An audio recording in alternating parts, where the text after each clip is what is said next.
ಕನ್ನಡಿಗ KL Rahul ಅವರ ಬೊಂಬಾಟ್ batting ನೆರವಿನಿಂದ ಗುರುವಾರ ಚಿನ್ನಸ್ವಾಮಿ ಮೈದಾನದಲ್ಲಿ ನಡೆದಿದ್ದ ಐಪಿಎಲ್ ಪಂದ್ಯದಲ್ಲಿ ಡೆಲ್ಲಿ ಕ್ಯಾಪಿಟಲ್ಸ್ ತಂಡ ಆರ್ಸಿಬಿ ವಿರುದ್ಧ 6 ವಿಕೆಟ್ ಅಂತರದ ಗೆಲುವನ್ನು ಸಾಧಿಸಿದ್ರೂ ಅಂಕಪಟ್ಟಿಯಲ್ಲಿ ಅಗ್ರಸ್ಥಾನಕ್ಕೇರುವಲ್ಲಿ ವಿಫಲವಾಗಿದೆ. ರನ್ ರೇಟ್ ಆಧಾರದಲ್ಲಿ ಮುಂದಿರುವ ಗುಜರಾತ್ ಮೊದಲನೇ ಸ್ಥಾನದಲ್ಲಿ ಮುಂದುವರೆದಿದೆ. ಸೋಲು ಕಂಡ ಆರ್ಸಿಬಿ 3ನೇ ಸ್ಥಾನದಲ್ಲಿದೆ. ಡೆಲ್ಲಿ ತಂಡ ಆಡಿದ ಎಲ್ಲ 4 ಪಂದ್ಯ ಗೆದ್ದು 8 ಅಂಕವನ್ನು ಹೊಂದಿದೆ. ಅಗ್ರಸ್ಥಾನಿ ಗುಜರಾತ್ 5 ಪಂದ್ಯಗಳಿಂದ 4 ಗೆಲುವು ಮತ್ತು 1 ಸೋಲಿನೊಂದಿಗೆ 8 ಅಂಕವನ್ನು ಹೊಂದಿದೆ. ಆದರೆ ರನ್ ರೇಟ್ನಲ್ಲಿ ಗುಜರಾತ್ ಮುಂದಿರುವ ಕಾರಣ ಅಗ್ರಸ್ಥಾನವನ್ನ ಪಡೆದಿದೆ.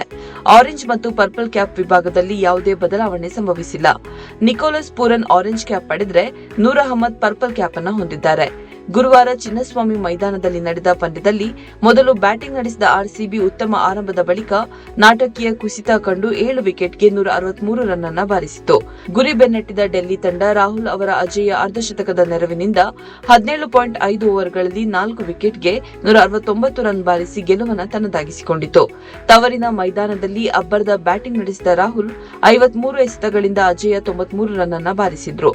ಅವರ ಈ ಸೊಗಸಾದ ಬ್ಯಾಟಿಂಗ್ನಲ್ಲಿ 6 ಸಿಕ್ಸರ್ ಮತ್ತು 7 ಬೌಂಡರಿ ಸಿಡಿಯಿತು. ಈ ಸಾಧನೆಗಾಗಿ ಅವರಿಗೆ ಪಂದ್ಯ ಶ್ರೇಷ್ಠ ಪ್ರಶಸ್ತಿ ಕೂಡ ಲಭಿಸಿತು.